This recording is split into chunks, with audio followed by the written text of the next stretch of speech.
হ্যাঁ, এমডি নাজমুল আপনাকে যুক্ত করা হয়েছে। আপনি বলেন তাহলে।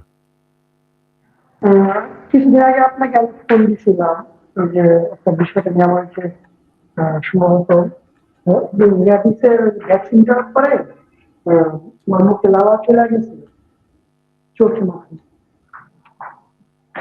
ভ্যাকসিন দেওয়ার পরে? ওই যে আপনাকে আমি একবারই ছিলাম যে 12 আমার লাস্ট ডেট ভ্যাকসিনের লাস্ট ডেট ছিল 21/12/2025। আমার ভ্যাকসিনের লাস্ট ডেট ছিল আপনার 21/12/2025।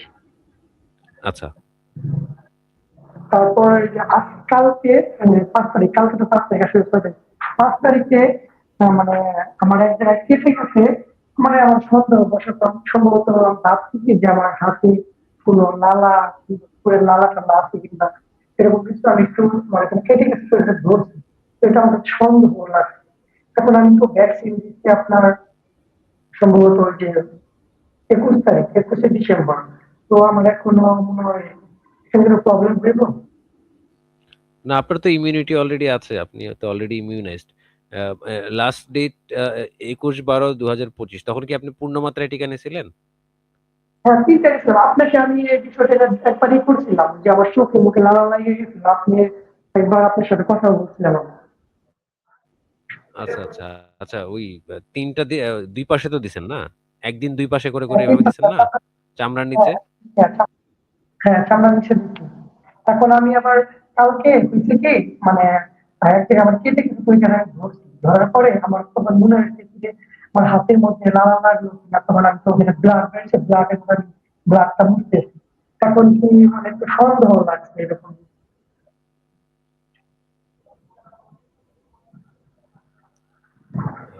বুঝতে পারছি, কিন্তু আপনি তো অলরেডি ইমিউনাইজড, মানে আপনার সুরক্ষাটা হচ্ছে মার্চের আপনার 21 তারিখ পর্যন্ত। মানে এই মাসের হচ্ছে একুশ হ্যাঁ, তারিখ পর্যন্ত, যেহেতু আপনি ডিসেম্বরে 21 তারিখ হচ্ছে আপনি শেষ টিকা নিয়েছেন। তো সেই ক্ষেত্রে আপনার হ্যাঁ, এই সময়টা তো আপনার সেফ পিরিয়ড, সেফ জোনে আপনি আছেন। তো এই অবস্থায় টিকা তো দেওয়া হয় না, টিকা এটা দেওয়া এটা উচিত না। শুনে আমি এখনো মনে হয় 10-15 দিন আছে আমার, এখনো সম্ভবত 15 দিনের মতো আছে। তো এখন আমি সেফে আছি, তাই তো? হ্যাঁ হ্যাঁ, আপনি একদম সেফ জোনে আছেন। আপনি কি ওই যে ওই রেফারেন্সটা দেখতে চান, যে 3 মাসের কথা যে বলা না, আছে, সেটা কি দেখতে ওইটা চান? আমি আপনাকে ওইটা আমি ওইটা আমি দেখছি। কারণ আপনি আপনি আমার রেফারেন্স, আমি ওই রেফারেন্স দেখছি। আপনি আমাকে যে রেফারেন্স, তার জন্য কিন্তু আপনার ভরসা কিন্তু আপনাকে আমি মানে লস করছি। বুঝতে পারছেন? এর আগে আপনার আচ্ছা আচ্ছা। আপনার সাথে কথা বলতে আমার ভালো লাগছে। এইটাই। এখন আপনি যদি আমাকে বলেন যে না, আরেক আবার টিকা দেওয়ার জন্য নতুন করে কোর্স দেওয়ার জন্য, তাহলে আমি কোর্স নিব। না না, সেটা তাহলে আমাদের পরামর্শের মধ্যে থাকবে না, কারণ আমরা তো ডাব্লিউএইচওর যে রেফারেন্স সেগুলো হচ্ছে ফলো করি। তো সেটা অনুযায়ী এই যে দেখেন, এখানে লিখে রাখছে স্পষ্ট, দেখা যাচ্ছে। এই যে যে বইটা হ্যাঁ, থেকে হ্যাঁ, আপনাকে দেখাচ্ছে, এটা হচ্ছে national guideline for animal byte management in Bangladesh 2021। এইটা অনুযায়ী হচ্ছে বলে রাখছে যে রি এক্সপোজার মানে আপনি পুনরায় যদি কোনো প্রাণীর আচর কামড়ের শিকার হন, সেই ক্ষেত্রে কি ব্যবস্থা নেবেন। তো এখানে আমরা এতগুলা লেখা না পড়ে এখান থেকে যদি পড়ি যে if a rabid dog bites a previously immunised person, মানে একটা জলাতঙ্ক আক্রান্ত কুকুর, কুকুরের কথা বলছে যদিও, কিন্তু অন্যান্য যে প্রাণীগুলো হচ্ছে জলাতঙ্ক ছড়ায়, বিড়াল বা অন্য যে কোনো কিছু হইতে পারে, এটা যদি আপনাকে কামড়ায় বা কামড় দেয় within 3 months of completing an entire course, মানে আপনি একটা কোর্স যখন কমপ্লিট মানে করছেন, এই 3 মাসের মধ্যে, 3 মাসের মধ্যে যদি আপনি মানে কমপ্লিট করছেন, এই সময় যদি আপনাকে আচর কামড় দেয়, তাহলে no new course of PEP is required. PEP মানে হচ্ছে কামড় পরবর্তী টিকাকে পিইপি বলে আর কি, সংক্ষেপে। বুঝতে পারছেন? একদম পাক্কা হ্যাঁ, 3 মাস হচ্ছে আপনি একদম সুরক্ষার মধ্যে থাকবেন। বুঝতে পারছেন? এটা হ্যাঁ, হ্যাঁ, এটা এইটাই। যে 3 মাস তাও না, এটা 1 বছর পর্যন্ত বলবৎ থাকে। 3 মাস হচ্ছে একদম সর্বোচ্চ লেভেলে থাকে আর কি। এই সময় টিকা দেয়া লাগে না। বুঝতে পারছেন? আপনি আবার কিছু ভিডিও আমি দেখলাম তো যে মানুষ মানে 3 মাস পর 6-7 দিন বা 10 দিন আগে দিয়ে ফেলায়। মানে এই কারণে আমার একটু ভয় লাগছে যে তাহলে তো আমার এখন আজকে হলো 6 তারিখ, কাল 5 তারিখে এরকম হয়েছে, তাহলে 21 তারিখে আমার লাস্ট ডেট, মানে 21 তারিখে আমার পিরিয়ড শেষ দিন। তাহলে কি প্রবলেম হবে কিনা সেটা আমি জানতে চাইছি। এখন আসলে ওই যে যদিও 3 মাস নেওয়া উচিত না, মানে আপনার যে সেফ পিরিয়ড সেটা হচ্ছে আপনার একুশে, আপনার দেখা যায় মার্চ, 21শে মার্চ। কিন্তু অনেক ক্ষেত্রে দেখা যায় কি, ওই যে যখন এটা শেষের দিকে চলে আসে, ধরেন ৩ দিন বাকি আছে, ৫ দিন বাকি আছে, হ্যাঁ? সেই ক্ষেত্রে আবার হ্যাঁ, অনেক ক্ষেত্রে দেখা যায় মেডিকেল অফিসাররা ওই ডিসিশনটা নিয়ে নেয়। আজকে যদি ধরেন ১৫ তে আপনি ১৫ তারিখ যদি আজকে হইতো বা ১৬ তারিখ হইতো, আপনি যদি আমার সাথে কথা বলতেন, তাহলে আমি বলতাম হয়তো যে আপনি তাহলে ওই সংক্রামক ব্যাধি হাসপাতালে যান। সেখানে গিয়ে মেডিকেল অফিসারের সাথে কথা বলেন। মানে অনেক ক্ষেত্রে এরকম ৪-৫ দিন বাকি থাকলে দিয়ে দেয়। বুঝতে পারছেন? কিন্তু আপনার তো এখনো হ্যাঁ। অনেক সময়। প্রায় ১৫-১৬ দিন আ মানে বাকি আছে। বুঝতে পারছেন? এখন যদি, হ্যাঁ, ১৬ দিন পর যদি ১৬ দিন পর যদি আমি যদি ফ্রি হই, হ্যালো, হ্যাঁ, হ্যাঁ। বলেন। ১৬ দিন পর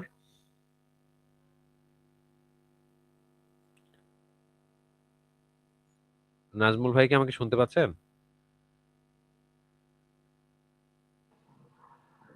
হ্যালো, হ্যাঁ, নাজমুল ভাই কি আমাকে শুনতে পাচ্ছেন? হ্যাঁ শুনতে পাচ্ছি, আপনি আমাকে শুনতে পাচ্ছেন? হ্যাঁ, এখন শুনতে পাচ্ছি। হ্যাঁ, বলেন। কি জানতে চাচ্ছিলেন? আমি ১৬ দিন বললাম পর? আমার ৩ মাস, আমার তো সময় তো অনেক দিন আছে, বললাম ৩ মাস পরে যদি আবার যদি আমি আক্রান্ত হই, আমি তো এবার চামড়ার মধ্যে নিচ্ছিলাম ২ থেকে ২ তারিখে ৩ বার, আমি কি মাংসের হ্যাঁ। মধ্যে কি দিতে পারবো আবার? হ্যাঁ, যদি ওই যে আরো ১৬ দিন পরে যদি এরকম ঘটনা আবার ঘটে, এরকম অনাকাঙ্ক্ষিত ঘটনা যদি আবার ঘটে, হ্যাঁ? এখন তো হ্যাঁ, যেটা হইছে এটার জন্য তো টিকা লাগবে না। কিন্তু এর পরে যদি কোনো ঘটনা ঘটে, আঁচড় কামড় যদি খান, এরকম যদি হয়, সেই ক্ষেত্রে আপনি টিকা দিবেন হচ্ছে ২ টা। এটা যদি চামড়ার মধ্যে দেন, ২ টা। হ্যাঁ, হ্যাঁ, ০ দিন আর ৩য় দিন। ধরেন আজকে দিলেন, আজকে শুক্রবার, মাঝখান দিয়ে ২ দিন গ্যাপ থাকবে। আবার সোমবারে দিবেন, এইভাবে আরকি। হ্যাঁ, আপনি মাংসেও দিতে পারবেন। এই যে মাংসে দেওয়ার নিয়মটাও এখানে বলা আছে। আপনি কি দেখতে পাচ্ছেন? হ্যাঁ, আমি দেখতে পাচ্ছি। এই যে মাংসে দিলে হচ্ছে একই নিয়ম, ০ দিন আর ৩য় দিন। আইডিটা এটা এই হচ্ছে, যে চামড়ার মধ্যে যেটা, এটা তো হাসপাতাল ছাড়া দিতে পারবে না। আপনি যদি বাইরে থেকে দেন, হ্যাঁ, তাহলে মাংসেই দেয়াটা ভালো। হসপিটালে পাওয়া যায় না। আমি খুব কয়েকদিন আগে আমার একটা আপনিকে নিয়ে গেছি, হসপিটালে নাই, টিকা নাই। তো তারপরে হচ্ছে আমি বাইরে থেকে নিয়ে দিচ্ছি। এখন আচ্ছা, যদি আমি আচ্ছা। যদি আবার আক্রান্ত করি তাহলে আমি বাহির থেকে হলে আপনি মাংসে দিয়ে ফেললেই ভালো আরকি। আর অনেক সময় ওই যে বাইরে থেকে কিনে আনলে ওরা আবার দিয়ে দেয় হাসপাতালে, সেই ক্ষেত্রেও দিতে পারেন, অসুবিধা নাই। হাসপাতালে দিলে আইডি দেওয়াটাই ভালো। আর যদি হাসপাতালে দেওয়ার ব্যবস্থা না থাকে, বাইরে থেকে কিনে এনে দিলে আপনি মাংসে দিয়ে ফেলতে পারবেন। ০ দিন আর ৩য় দিন। এটা কিন্তু আমি হিসাবটা দিলাম হচ্ছে ইয়ের পরে। মানে আপনার যদি এই মার্চের ২২ তারিখের পর, ২১ তারিখের পরে যদি এরকম ঘটনা ঘটে তাইলে। এখন তো লাগবে না। বুঝতে পারছেন? এখন আর লাগবে না, না? এটাই এখন একটু লাগবে না। আতঙ্কে ছিলাম, সারা রাতই আতঙ্কে ছিলাম। না, না, আতঙ্কে থাকার কিছু নাই। যেখানে WHO বলে রাখছে, দলিল প্রমাণও দেখায় মানে দিয়ে রাখছে ওরা। তো সেখানে আসলে টেনশনের মানে কোনো কারণ নাই তো। কারণ এগুলো তো হচ্ছে পরীক্ষিত সত্য। এই বিষয়গুলো প্রমাণিত সত্য। একেকজন সায়েন্টিস্ট আপনার এগুলোর পিছনে যেই সময় দেয়, মানে এই যে আপনার সাথে যে ঘটনাটা ঘটছে, এই পরীক্ষাগুলা তারা কিন্তু অনেক মানুষের উপরে চালাইছে। বুঝতে পারছেন? অনেক মানুষের হ্যাঁ, হ্যাঁ, উপরে চালাইছে। তারপরে এগুলার উপরে তারা দেখা যায় রিপোর্ট লিখছে। এরকম পিয়ার রিভিউ জার্নাল লিখছে। পিয়ার রিভিউ লিখে হচ্ছে এগুলা আবার পরীক্ষা করার জন্য পাঠাইছে। তারপরে উনার মতো যেই মানে যে সায়েন্টিস্ট এই পরীক্ষাগুলা করছে এতগুলা মানুষের উপরে এত সময় লাগিয়ে, এই ওই যেখানে পাঠায় ওরা ওরা আবার এভাবে পরীক্ষা করার জন্য দেয়। উনার মতো সায়েন্টিস্ট যারা, বিজ্ঞানী যারা, ওদেরকে আবার এই পরীক্ষাগুলা করার জন্য দেয়। তো ওরাও পরীক্ষা করে যখন দেখে যে রেজাল্ট একরকম আসে, যে হ্যাঁ এটা তো ৩ মাস সুরক্ষা দেয়, ৩ মাসের মধ্যে তো আর টিকা দিতে হয় না, হ্যাঁ, তখন হচ্ছে এটা পিয়ার রিভিউ আকারে এটা জার্নালে আসে। ওই হেলথ কতগুলা জার্নাল আছে না, যে মানে দেখা যায় হ্যাঁ, এরকম এগুলাতে প্রকাশ পায়। তো এগুলা যখন প্রকাশ পায় তখনই এটা একটা অথেন্টিক একটা দলিল হয়ে যায়। তো এরকম প্রায় ১০৪টা এই পিয়ার রিভিউ নিয়ে হচ্ছে আপনার WHO এর যে পজিশন পেপার, যেটা থেকে আপনাকে আমি দেখাইছি, মানে যেটা হচ্ছে যে এই বইটা যে রেফারেন্সের উপর ভিত্তি করে মানে ইয়ে করা হয়েছে, লিখা হয়েছে, ওই ওইটা থেকে আমি দেখাইছি আরকি। বুঝতে পারছেন? তো এটার গুরুত্ব অনেক। এটা একজন ডাক্তার বলল যে, "হ্যাঁ, এটা দিলে হবে না, আবার দেয়া লাগবে বা এটা দিলে কাজ হবে না।" তো উনার উনার কথার চেয়ে এই রেফারেন্স গুলোর গুরুত্ব অনেক বেশি। কারণ এগুলোর পিছনে অনেক, অনেক গবেষণা, অনেক, অনেক সময় দিছে সায়েন্টিস্টরা। দেন এগুলো স্বীকৃত গবেষণা, এগুলা আ ইয়ে হয়ে আসছে। এইজন্য আপনার ঘাবড়ানোর কারণ নাই। আমাদের যে মেডিকেল অফিসাররা যে আপনাদেরকে প্রেসক্রাইব করে, ওদের কাছে এই তথ্যগুলো নাই। ওরাও জানে না অনেক ক্ষেত্রে। ওরাও আমার সাথে কথা বলে। আ তথ্যগুলো আমিও দেই, আমার কাছ থেকেও নেয়। বুঝতে পারছেন ব্যাপারটা? হ্যাঁ। এই হচ্ছে তো ব্যাপার। যাই তো হোক, আপনি তুমি আপনি এটাকে ঘাবড়ানোর কোনো মানে কারণ নেই। তাহলে আমি এখনো 16 দিন সেফ জোনে আছি। হ্যাঁ, আপনি একদম সুরক্ষার মধ্যে আছেন। মার্চ 21 তারিখ পর্যন্ত আপনি একদম সেফ। যদি আজকে ওই যে বললাম না যে আপনি 15 তারিখের পরে হইতো যদি আজকে ঘটনাটা 16-17, তাহলে আমি বলতাম যে আপনি যান। 2-3 দিনের জন্য রিস্ক নেওয়ার দরকার নাই। আপনি যান, ইয়ে করেন। কিন্তু আপনার তো এখনো হিসাবে 16 দিন মানে ইয়ে আছে, সুরক্ষা আছে। ঠিক না? হ্যাঁ, ওই হিসাব করলে। আবার তো শেষ মানে এটা ফেব্রুয়ারি মাসটা তো আবার 28 এর মাস ছিল। তো সেই ক্ষেত্রে ওদিক দিয়ে আবার 2 দিন হ্যাঁ, আছে। আমি আবার চিন্তা 2 দিন করছি কোনটা একদম যে আমার লাস্ট ফেব্রুয়ারি যেমন জানুয়ারি আর ডিসেম্বর 31 মাস ছিল, ওইটা নিয়ে আমি হিসাব করছি যে ওই দিকটা ওদিক দিয়ে 2 দিন, তারপর হচ্ছে এদিক দিয়ে 2 দিন কম, মানে 30 দিন গড়ে হিসাবটা থাকে আরকি। তো সেই ক্ষেত্রেও আপনার 16 দিন থাকেই তো। 16 দিন 15 দিন এরকম হাতে থাকেই। তাহলে এটা টেনশনের কিছু নাই। তাহলে নাজমুল ভাই, আপনার যদি আর কোনো প্রশ্ন না থাকে তাহলে আজকে আপনাকে বিদায় জানাই। কারণ আমার অনেক সময় হয়ে গেছে একটু। গেলে কাছে লাগছে যে না। একদম টেনশন নাই, হ্যাঁ? হ্যালো, টেনশন ফ্রি থাকেন। হ্যাঁ। নাজমুল ভাই আর তাহলে কি কিছু বলবেন? আমি এটা জানা ছিল যে আমি তো আর টেনশন করার কোনো দরকার না, আর আপনি কেন কোনো দরকার নেই, তাই তো? কোনো দরকার নেই, কোনো দরকার নেই। একদম আপনি রিল্যাক্স থাকেন। রিল্যাক্স থাকেন। আচ্ছা ঠিক আছে, এটাই জানতে ঠিক আছে চাইছিলাম তাহলে? যে আমার কোনো প্রবলেম। আচ্ছা, আপনি রিল্যাক্স আচ্ছা থাকেন, কোনো ঠিক আছে। সমস্যা নাই।